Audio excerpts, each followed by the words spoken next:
pessoalmente, eu agradeço a gentileza de ter aceito o nosso convite.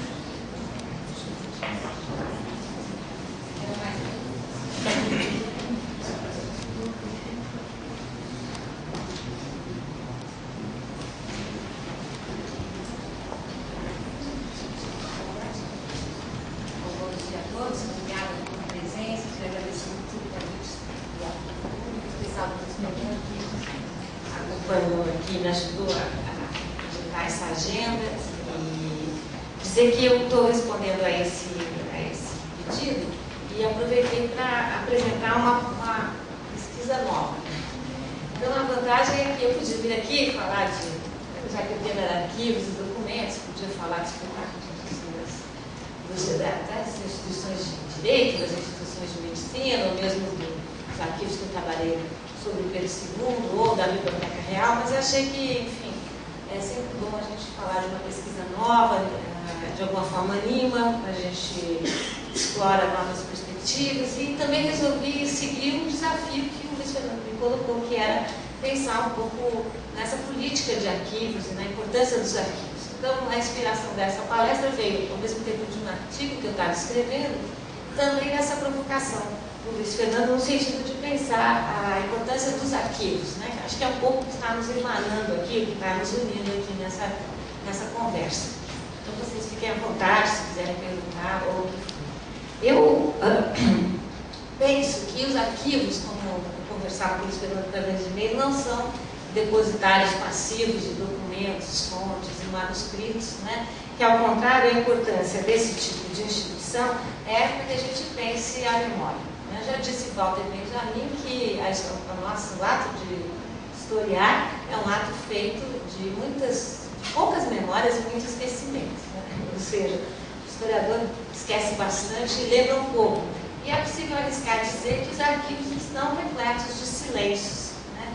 De lacunas e de fantasmas, né? Ou seja, o famoso personagem do Elias Canetti, no Auto de Fé, que era um grande especialista em China, ele tinha uma dileta biblioteca e dizia que a sua dileta biblioteca, de vez por outra, ele ouvia barulhos, aqui devemos ouvir também, né? E ele sabia o que eram os seus fantasmas. E dizia a ele que o que lhe causava espanto é que os fantasmas, inclusive, iam mais rápido do que ele, dentro da noite. Então, enfim, eu penso um pouco que vale a pena a gente refletir sobre as fontes, sobre os manuscritos, e eu me propus, achei que valeria a pena, tomar uma fonte específica, isso que historiadores fazem, não é? Ou seja, tomar uma fonte específica que tem a ver com o meu novo projeto de pesquisa, que será, a gente nunca sabe, né? Quando a gente começa um projeto, a gente fala, bom, vamos ver no que vai dar, né? E, como dizia o Conselheiro Mais, o famoso personagem da Galeria de Tipos de Machado de Assis, as coisas só são previsíveis quando já aconteceram. Então, de pronto, essa é uma pesquisa que talvez virá a ser uma biografia do Lima Barreto. Para fazer essa biografia do Lima Barreto, na verdade, eu estou voltando a temas antigos meus, questão do darwinismo racial, da entrada do evolucionismo e das teorias deterministas no Brasil. Para fazer essa biografia, eu pensei que, ao invés de caminhar da maneira tradicional, da maneira mais evolutiva, mais evidencial, mais positiva, eu estou tomando nichos, né, para questões que me interessam, e entre elas eu selecionei o tema da loucura em Lima Barreto. Lima Barreto, portanto, eu vou tratar de um personagem específico, Lima Barreto, e de um material também específico, né, que são os prontuários acerca do primeiro momento em que Lima Barreto foi internado, em 1914. Nesse primeiro momento, portanto, se sabia que existiam fichas. Francisco de Assis Barbosa, o grande biógrafo de Lima Barreto, afirmava que existiam essas fichas, mas essas fichas não haviam sido recuperadas.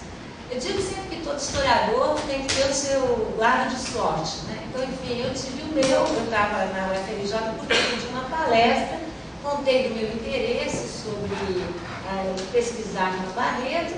Por acaso, digo por acaso porque era mesmo, estava lá um professor de psiquiatria que disse como essa ficha dos internos de 1914 está aqui do seu lado, né? que aquilo era conversa de gaiato, né? Falei, mas a gente também aprende como historiador, né, professor? Que é preciso confiar nesses nossos informantes. Fui ver e, de fato, Lima Barreto tinha um prontuário intacto, não em bom estado, mas intacto, no ano de 1914, com uma série de outros elementos. Eu passei, então, a repensar um pouco as relações entre imagem e texto, que é uma atividade que eu tenho feito bastante, para refletir sobre esse material que constava desse arquivo específico.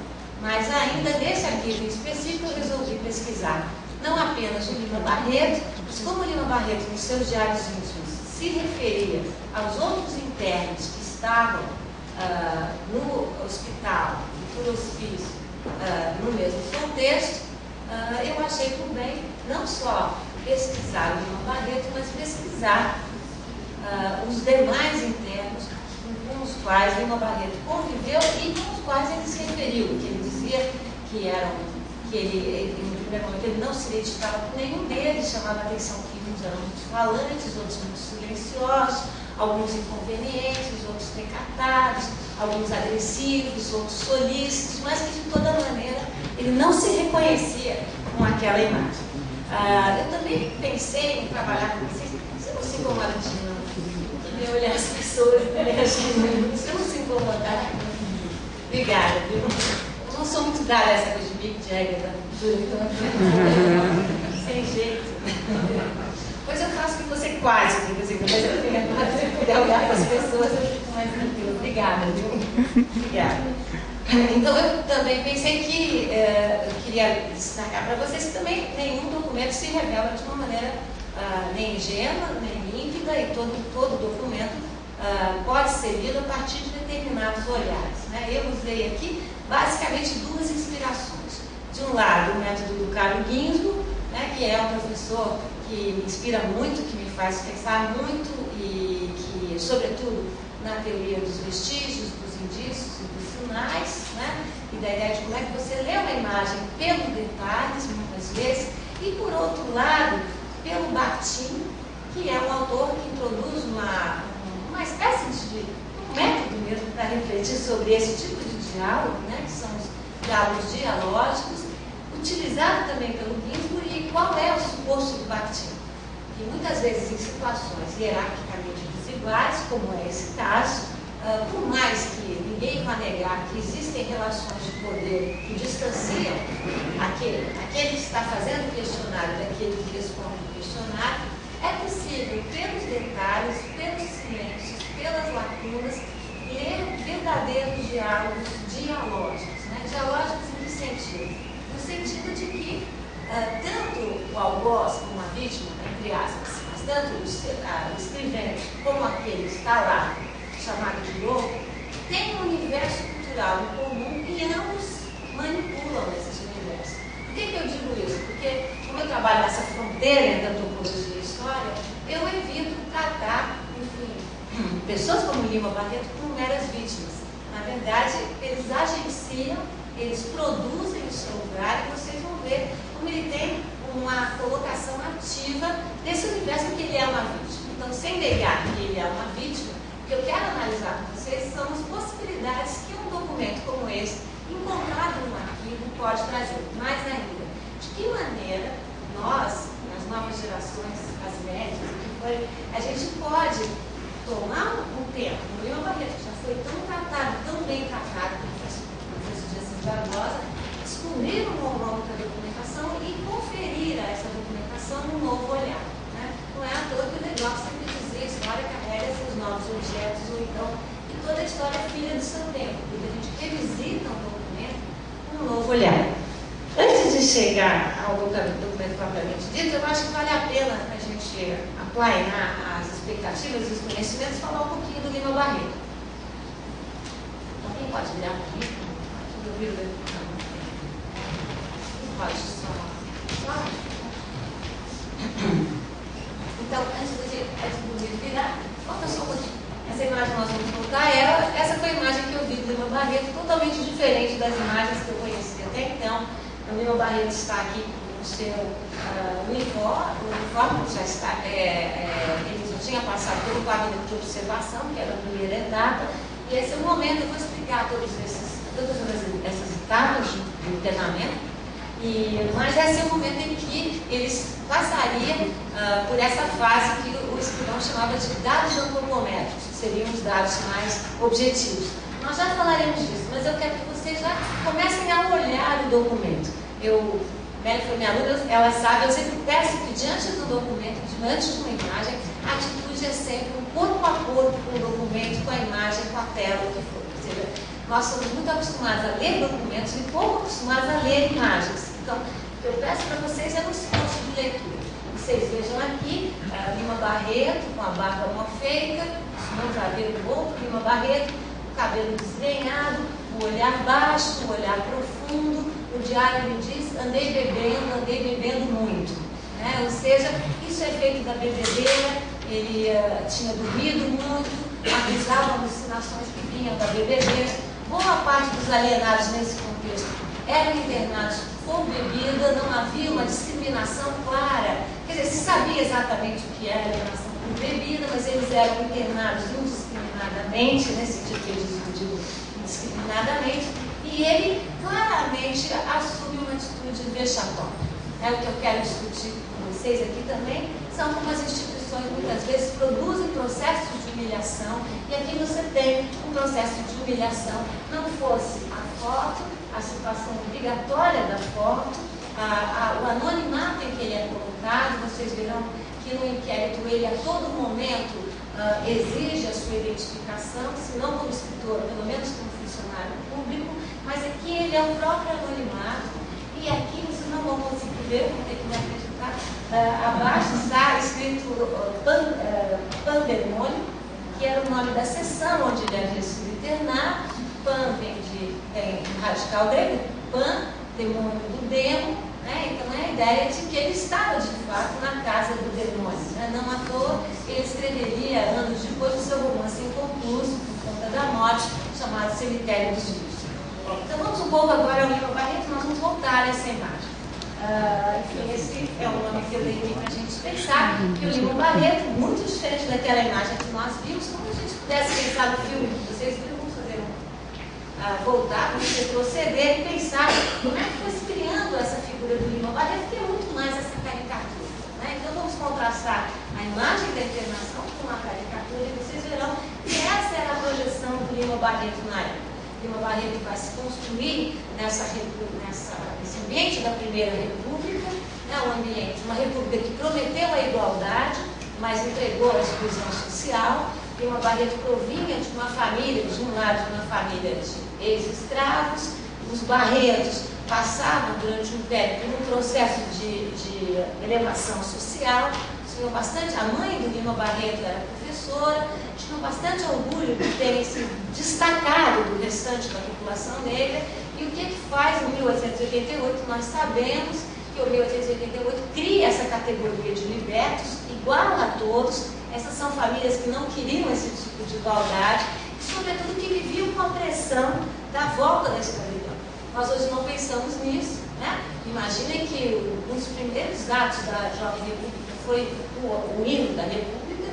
Nós somos uma república bastante divertida, porque vocês sabem que nós somos uma república, mas o nosso hino nacional é o do Império, é o famoso Virandu, certo? O hino da República vocês conhecem, né? Aquele que fala, que diz, vamos fazer cantar aqui, me filmando, fica chato, mas é aquele que diz, liberdade abrasadas como sobre nós. Lembram dele? Aula de moral cívica. Mais ainda, o hino foi feito e terminado em 1890, um ano após a abolição, nem um ano, foram 6 meses, e um ano e meio após, 6 meses após a República, um ano e meio após a abolição. Vocês lembram que diz uma determinada estrofe? Diz o seguinte: nós nem cremos que escravos outrora, lembra? Fantástica, só que eu não lembro. Nós nem cremos que escravos outrora tenham a vida. Lembram disso? A frase diz: nós nem cremos que escravos outrora tenham a vida em tão nobre país. A abolição tinha ocorrido um ano e meio. E ninguém podia acreditar que outrora. Então, lembra quando eu comecei minha palestra? Que história é processo de esquecimento? Aí vai um exemplo. Ora, Lima Barreto é um termômetro nervoso dessa leitura. Né? Vamos lá, algumas imagens.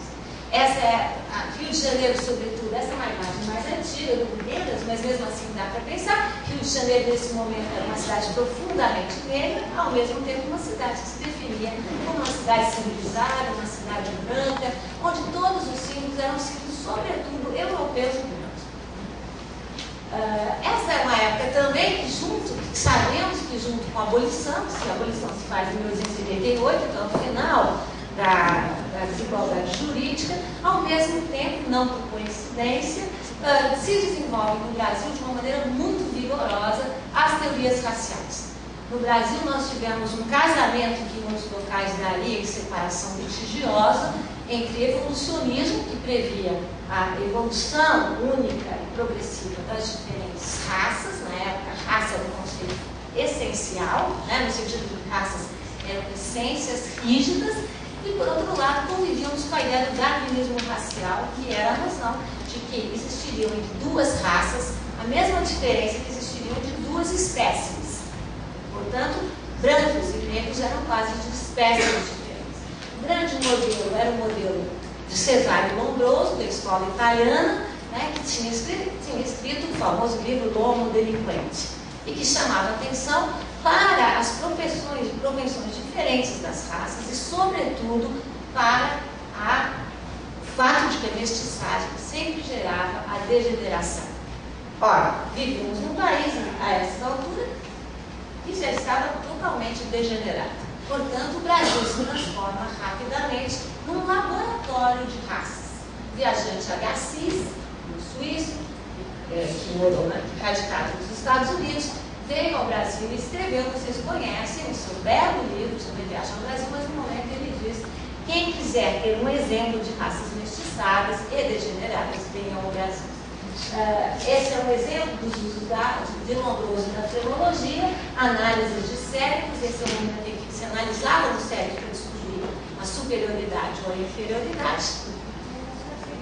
E é em maio de 88 que temos a abolição. Portanto, vejam que há um embate. Nina Rodrigues, grande médico da Escola da Bahia, que veremos imagens, talvez o cientista mais influente nesse contexto, que tinha assento ao lado de Charcot em Paris, ele vai aos jornais da Bahia e do Rio de Janeiro, em junho de 88, e diz: os homens de direito supõem uma igualdade jurídica, porque senão não existiria lei. Mas nós, homens de ciência, sabemos que os homens são diferentes. Então, a ideia da exclusão se coloca quase que imediatamente e agora é justificada por um critério, um arbítrio muito mais profundo, que é o arbítrio da ciência. Nesse momento começa também o isabelismo. Eu não vou ter tempo de desenvolver isso, mas sabemos que a abolição no Brasil não foi entendida como uma conquista, mas foi entendida como uma dádiva, um presente, e diante de um presente se retribui com a sujeição. Então vejam que Lima Barreto vai se formando, ele tinha 7 anos no contexto da abolição, ele escreve sobre a sensação dele no contexto da abolição e depois, 20 anos depois, escreveria sobre o desalento dele em relação à abolição, e é nesse caldo que ele vai se formando. Essa é uma imagem horrenda do Museu Juiz de Fora, né?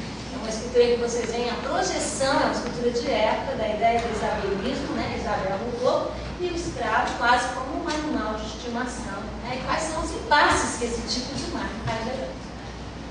Pode falar mais se quiser. A República surge com novas imagens, né? A imagem das famosas Mariannes, né? Que eram as imagens das heroínas francesas, que iam à frente, que nada tinham a ver com as mulheres brasileiras, que permaneciam reclusas nas suas casas, começavam a ganhar liberdade nesse momento. E a República, que também virou episódio de batalha simbólica. Né? Essa é uma das imagens oficiais de 89, né, que mostra Deodoro ao centro, proclamando a República, num ambiente militar, mas de alguma maneira povoado. Né? Mas vemos a grande imagem de Zé Murilo de Carvalho chamando atenção disso, como a República foi feita de uma forma absolutamente pouco popular, sem gente, sem povo.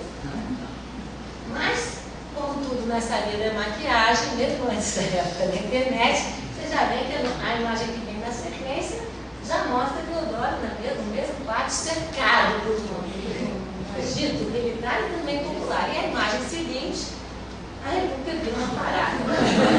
Esse carnaval. Bom, em frente. Lina Rodrigues é o médico que eu citei, chefe da Escola Tropical Baiana, que nessa época escrevia livros populares como As Raças Humanas, o próximo pode virar, que é um livro que ele publica em 1889, do Veja o Debate, e que ele propõe a existência de dois códigos penais, um para brancos e outro para negros.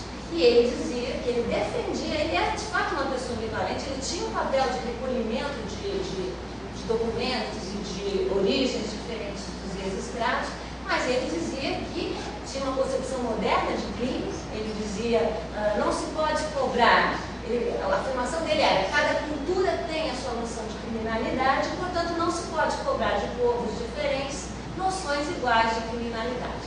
O argumento é bom. O problema, eu sempre digo, o diagnóstico pode ser bom, o problema é a medicamentalização. Porque a medicamentalização era pesada e Lima Barreto sofreria com esse tipo de medicamentalização que vai punir a mestiçagem, vai favorecer a eugenia. Nesse momento ele escrevia um ensaio famoso chamado Mestiçagem, Crime e Degenerescência. Cientista que ele era, ele vai à Serrinha, diz que vai analisar uma família de mestiços e provar como são todos degenerados. Então ele diz que, pai, sinais de alienação, estigma de degeneração. A mãe, epilética, degenerada. Um filho, tuberculoso, degenerado. Outro filho, tatuagens no braço, degenerado. Filho seguinte, mania de solteirona, degeneração. Outro filho, tem mania de ler poemas nas algibeiras, degenerado. E o último, ele falou, é muito novo, ainda não mostrou sinais, mas acha que esse era o determinismo racial, ou seja, não se escapa da degeneração. Vocês vão entender como isso é perverso para Lima Barreto. Pensem também que são teorias deterministas e da hereditariedade. A hereditariedade é fundamental e é preciso pensar nela.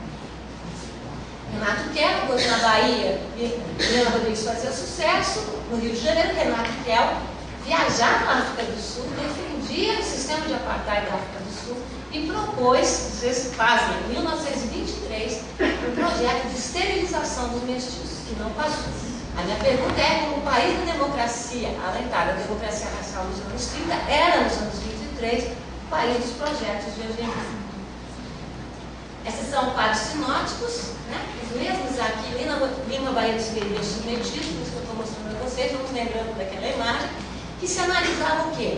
Esses eram os dados objetivos, era preciso apurar a loucura. Qual era a grande utopia dessa época? A grande utopia do Lina Rodrigues. Por que Lina Rodrigues queria interferir no Código Penal? Porque ele dizia que a sociedade estava doente e quem entende de louco é médico, e não jurista. Ele dizia que seria preciso sanear, todos esses termos médicos que nós usamos vêm dessa época. E usar esse tipo de arsenal. É preciso analisar os estigmas rígidos e a grande utopia da época qual era? Ele dizia que era possível descobrir o criminoso antes que ele quisesse cometer o ato. A utopia da prevenção era essa. Ou seja, você, a partir de estigmas, identificaria o criminoso. A partir do quê? Orelha de abano, testa grande e às vezes arqueada, o botox acabou com essa forma de descobrir. Olhos de águia, narizes também de águia, insensibilidade à dor, linha solitária na palma da mão, tez escurecida, lábios grossos, cabelo engarapinhado. Nada que vocês vendem de algum sinal. Essa é uma aula de medição séria na atual Faculdade de São Francisco, Então, enfim, a ideia de que seria possível, a partir da medição do cérebro, descobrir a loucura ou a criminalidade. Dizem que, até hoje, se vocês forem à Bahia, ao Museu de Horror de Lina Rodrigues, foi Lina Rodrigues que mediu o cérebro de Antônio Conselheiro. Diz o folclore médico que Lina Rodrigues ofereceu o seu cérebro a ser medido para que assim a verificasse a genialidade, mas que o diâmetro não era muito bom, então foi retirado. Mas aqui é uma medição séria para provar a genialidade. Ou seja, um processo de humilhação. Né? A pessoa está descalça, não olha para a fotografia. Estamos falando de vários processos vexatórios. Mais uma aula de retratos falados, né? Que foi, essa imagem foi utilizada lá de São Francisco. Outra aula de antropometria. Oswaldo Cruz, que vai se transformando num grande personagem do contexto de Lima Barreto, né, que vai, nesse momento, impor a vacinação obrigatória, que em si era um ótimo ato, mas que foi adotado de forma autoritária, e Lima Barreto começaria a ganhar a cena pública pela contraposição que ele fez e pelo apoio que ele deu à revolta da vacina. E, enfim, aqui temos os dois grandes heróis desse contexto, Oswaldo Cruz, por causa da ideia de que erradicaria o mal, e Santos Dumont, que ganharia os céus. Velocidade e o final dos imprevistos eram os grandes motes desse momento de início do século, um século que prometia um pouco de tudo. Ao lado disso, a exclusão. Na Escola da Bahia de Medicina, a análise começava a trabalhar primeiro sobre a criminalidade, depois sobre a loucura. O suposto é que a loucura era um estigma, um sintoma das raças mistas. Mais imagens, todas as imagens de casos, de perfeições, e o diagnóstico era sempre o mesmo. Casos de debilidades, perversões atávicas advindas da mistura de raças muito diferentes. Aqui é mais um quadro do Lombroso, sobre o homem criminoso. Eram todos, né? Para ele, todos, mesmo que não Napoleão, César, todos eram homens criminosos. Aqui uma imagem do cartaz do primeiro congresso do Eugenie, que trouxeram o modelo inglês. Aqui a ata do primeiro congresso, que juntava antropologia, meteorologia, educação, história, estavam todos irmanados na ilha do Eugenie. E chegamos vamos chegar daqui a pouco aos nossos personagens, porque o que eu chamo a atenção é por que num país, é certo que o nosso último censo diz que só temos 7% de negros, né? Eu estava na Bahia, fui entrevistado e falei, olha, eu acho uma coincidência, porque estão todos aqui do meu lado. Afora isso, mas enfim, negando a nossa estatística, eu diria que num país de maioria negra, é impressionante como o Brasil contamos nos dedos as pessoas que se destacam, as pessoas negras. Eu não estou falando aqui de pessoas que podemos dizer, elas são negras, mas de pessoas que se afirmam como negras e que produzem uma literatura, uma ciência, uma sociologia, uma história negra. Nesse momento haviam três. José do Patrocínio, figura complexa, polêmica, nesse momento. Manuel Quirino, na Bahia, que tem um papel fundamental, que pede um bom estudo, e Lima Barreto. Lima Barreto se apresentava nesse momento dessa maneira. Era uma pessoa que se fazia pelas letras, ele dizia, a literatura ou me dá o que peço a ela, ou me tira a vida. Vocês verão que é coisa complicada. Ele tentou entrar 3 vezes na Academia de Belas Artes, Brasileira de Letras, sem sucesso. Tentou fazer parte dos clubes elegantes do Rio de Janeiro, também não conseguiu. E fazia parte do seu grupo, se reunia no Café Papagaio, de uma revista Floreal, e que fazia uma espécie de literatura por contraposição. A Floreal, se vocês forem pegar, o primeiro manifesto é um manifesto de contraposição. Contraposição contra o oficialismo da academia, contraposição contra a polícia, contra os tovarismos, contra a violência, contra a revolta da vacina, contra a Hermes da Fonseca, enfim, a tudo que eles podiam ser. Vamos lá. Machado de Assis, eu não vou ter tempo, mas eles sempre tiveram uma relação ambivalente, podemos falar depois se vocês quiserem. Aqui está o pai, Lima Barreto, João Afonso Lima Barreto, que era, enfim, teve uma formação própria das classes médias ascendentes durante o Império e no começo da República, mas foi um dos primeiros desempregados da República. Ele era apadrinhado do Visconde de Ouro Preto, trabalhava numa gráfica do Estado, perdeu o emprego no primeiro dia da República, e a essas alturas a mãe, Lima Barreto, já havia falecido, ela professora, ela que teria introduzido Lima Barreto nas letras, e Lima Barreto acaba dependendo um pouco, assim como seu pai, da proteção do Visconde de Ouro Preto. Como sabemos, no Brasil, essa política de favores é uma política conhecida de todos nós, não vou precisar me alongar muito nessa explicação, e o pai de Lima Barreto ganha um emprego, ganha um emprego na Ilha do Governador.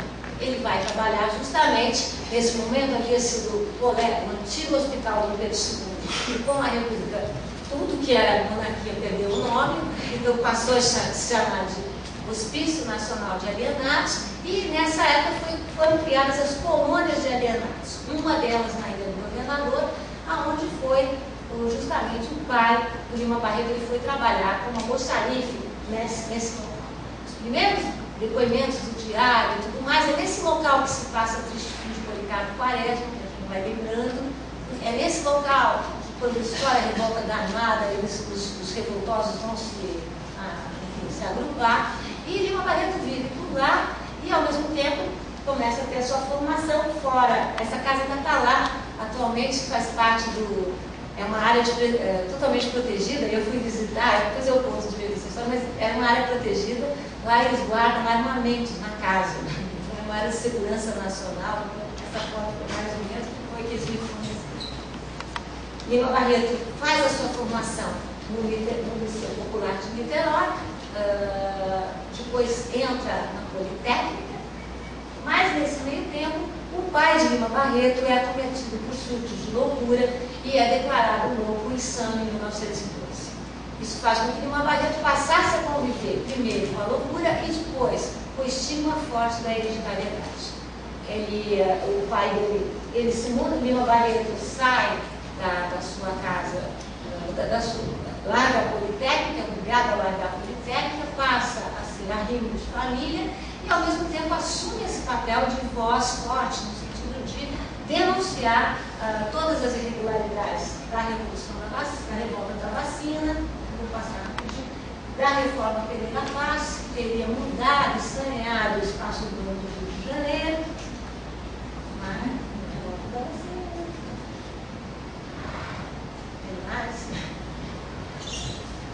e ele passa a morar numa casa, Todos os Santos, casa que está lá ainda, que era conhecida como Casa do Lobo, porque o pai de Lima Barreto, cada vez mais insano, uivava, fazia barulho, e Lima Barreto, para quem quiser pegar nos diários, se refere com muita frequência a essa relação ambivalente que ele teria com o pai. Faz nessa época o seu ex-libris, bonito, enfim, Mário Miranda, um artista que fazia vários ex-libris na época. Começa a escrever Clara dos Anjos, não termina nesse momento, mas que ele chamava de o germinal negro. Vocês terem ideia como ele se definia como negro, produzir uma literatura negra. Escreve Recordações de Isaías Caminha, que foi um romance para bater na burguesia. Em 1909, era um romance para acabar com o jornalismo, ele era um romance à la clé, ele denunciava a prática do jornalismo no Rio de Janeiro, ele dizia, se não tem inimigos até agora, a partir desse livro passarei. E ele, mais uma carta de divulgações, escreve Vida e Morte de Gonzalez de Sá, esse filósofo que anda pelas ruas do Rio de Janeiro. E vocês façam um esforço de imaginação, não consegui dizer essa imagem. Essa é a capa da Florial, que é a revista do grupo, né, do Noronha Santos, do grupo mesmo do Lima Barreto, é uma revista de contraposição, e publica Tristinho de Policarpo Quaresma, primeiro no Jornal do Comércio, o jornal mais influente do Rio de Janeiro, em fascículos e depois como livro de 11 e 12. Tudo isso para dizer que quando...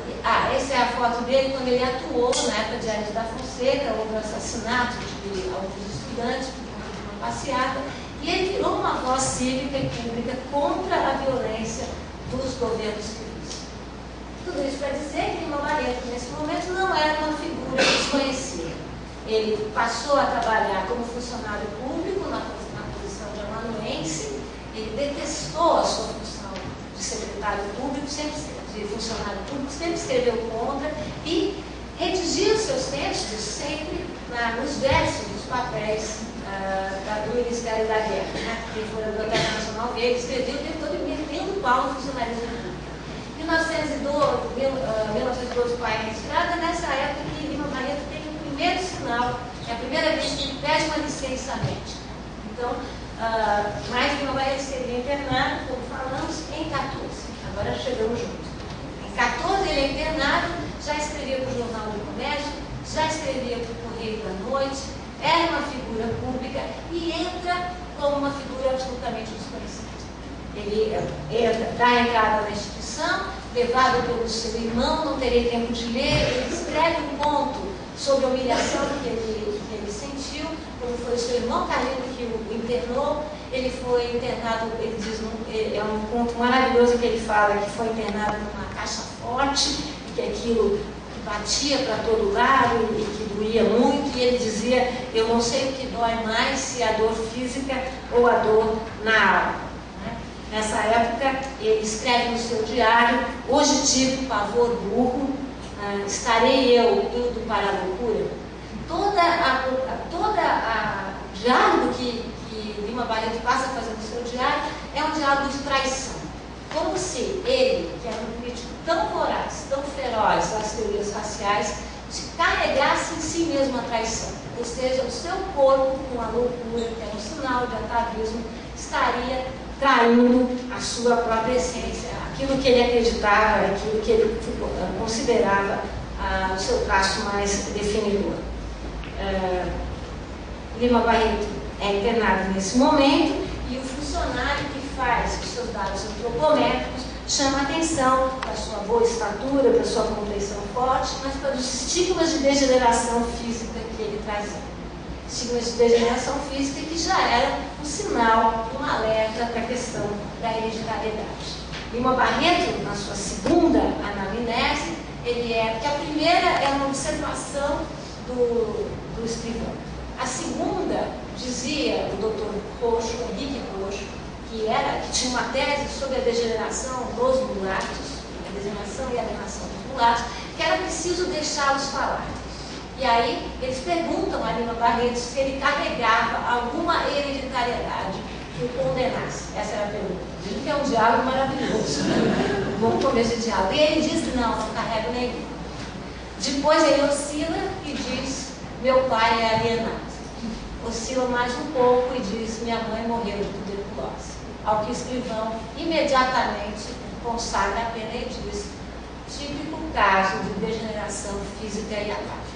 Então vejam que Lima Barreto, ele continua falando, diz o escrivão, que ele é bem circunstanciado no tempo e no espaço, que conhece princípios de matemática, que cita Condorcet, Bossuet, Dostoiévski, mas que mesmo assim não escapa à degeneração dos povos mulatos e mestiços. Ao final, Lima Barreto pede para que ele escreva. Escrevi, sou autor de Recordações de Escrivão Isaías Caminha e sou autor de Triste Fim de Policarpo Quaresma. O escrivão cumpriu a pena e diz, mas escreveu da seguinte maneira, diz ele que é autor de Triste Fim de Policarpo Quaresma e de Recordações de Escrivão Isaías Caminha. E termina, diz mais que é funcionário. Vejam que Lima Barreto, que a todo momento negava essa sua condição, vê no funcionalismo público a única situação em que ele poderia escapar. O inquérito continua, o Lima Barreto declarando, o Lima Barreto sendo obrigado a declarar que carregava doença venérea, outro estigma falante de degeneração. Então imaginem que esses senhores eram expostos a processos de humilhação muito fortes. Esses são alguns colegas de Lima Barreto, com os quais eles não se identificaram. Esse, por exemplo, é o João Fortunato, que foi internado por feitiçaria e embriaguez. Quanto mais João Fortunato, que morava na Ilha do Governador, e no diário vocês podem reconhecer, porque ele fala do colega da Ilha do Governador, quanto mais João Fortunato dizia que sabia que não era feiticeiro, mas que ele era um instituído de Ogum, tanto mais ele se explicava, mais ele virava embriagado, mais ele virava feiticeiro e mais ele virava degenerado. O caso é o caso da Maria das Dores. Maria das Dores foi presa por ser muito lerda. E foi presa também porque porque falava bastante. Ao ser presa, Maria das Dores alegou que falava bastante porque tinha o que dizer. E disse também que ficava calada quando não tinha o que dizer. E ficava calma, ao que o escrivão anotou. De fato, ela se comporta de maneira calma, mas tem sinais de degeneração física. E todos vão notar, é o que ele diz. Eu não consigo ver, a não ser aquilo que eu descrevi a vocês. Cor escura da pele, cabelo encarapinhado, quem sabe a orelha de abelha. O que a gente percebe claramente é que Maria das Dores está triste. Outro elemento importante. Lima Barreto foi classificado como branco na primeira ficha. Assim como Maria das Dores e assim como João Fortunato. Eu não sei dizer, sabemos que no Brasil todos agenciam a cor.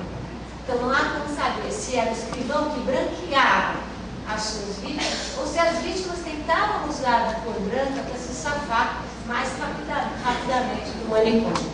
Mas no caso, boa parte dos presos eram brasileiros, uma minoria eram estrangeiros. Entre os estrangeiros, portugueses e italianos eram os targets, né? Eram que eram mais presos. Nesse caso, temos o caso de Introino João.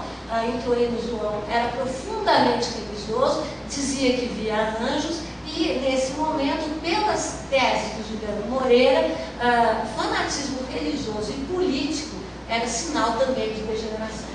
Isso explica um outro elemento de por que Lima Barreto obliterou o fato de ter propensões anarquistas. Porque o anarquismo era um sinal de degeneração. Esse é o caso de uma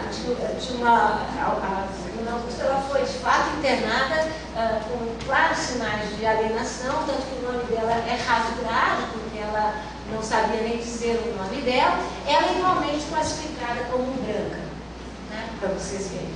Só o último caso é o caso de uma portuguesa que tinha, diz o escrivão, com mania de grandeza, mania de falante, porque diz vir de uma boa família de Portugal. Então, enfim, todos os casos, eu já me alonguei demais e quero ir encerrando, todos os casos aqui são casos que ao uni-los têm apenas a ideia da degenerescência. Degenerescência motivada em grande parte por mistura racial, degenerescência motivada em alguns casos por imigração e, como eles diziam, incompreensão dos hábitos da terra.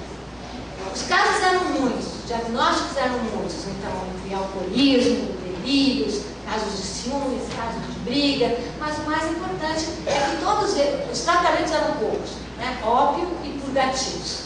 Lima Barreto passaria por essa situação, mais uma vez. Sai de lá e diz: se eu tiver que voltar a essa casa de lobos, prefiro entrar numa outra casa de lobos, o cemitério São João Batista. Infelizmente, ele entraria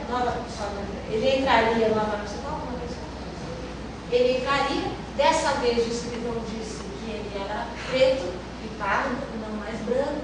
Ele está claramente mais desenganado, mais triste com a sua situação. A situação toda dele mudaria. Lima Barreto tentaria se recompor, não conseguiria, seria aposentado do funcionalismo público, tentaria escrever ainda, continuava escrevendo de fato. Em 22 foi procurado pelos meninos de São Paulo do modernismo, que o elegeram com uma literatura mais oral. Ele diz: esses meninos talvez não saibam o que façam, mas eu já estou muito afastado desse mundo. Ele, em 1922, ele estava lendo a revista de Vermont, quando ele teve um ato cardíaco, faleceu um dia antes de seu pai. O pai faleceu no dia seguinte. Ele, que o tempo todo se preocupava tanto com as dívidas, como é que ele lidaria com duas questões: a hereditariedade biológica, que lhe levou, segundo ele, à loucura, e a hereditariedade social, que lhe levou à dívida. Os dois são internados, os dois estão sepultados no mesmo jazigo, no cemitério de São João Batista, o cemitério que ele disse que sairia do manicômio para ser internado nesse local. Enfim, os documentos visuais mostram muita coisa. Mostram, sobretudo, como a história é feita por um processo de silenciamento muito forte, um processo de humilhação muito grande. Acho que é hora de voltarmos aos arquivos e contarmos outras histórias. Como diz o professor Evaldo Cabral de Mello, a história é um pouco como a casa do Senhor, tem muitas portas e janelas. Muito obrigada.